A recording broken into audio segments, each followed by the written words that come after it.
At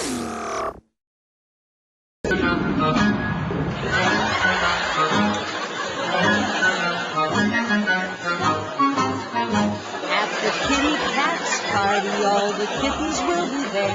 They'll be dressed up in their Sunday best with flowers in their hair, wearing red and yellow ribbons and a tiny tinkle bell. There'll be kittens from the city and the countryside as well.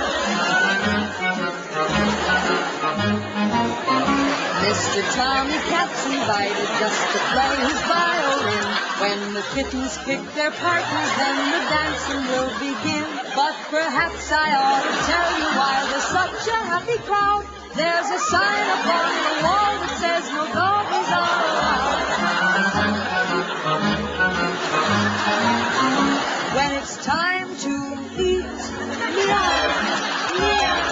Cans of salmon piled up to the sky.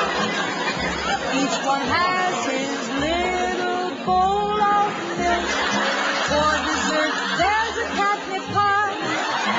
Why, the spotty duke and over their nice doggies, you'll agree. And they asked the kitty cats if they could all join in the spree. But their big eyes tell a story, and it's sad as it can be. For the answer from the kitty cats was no, sir, no.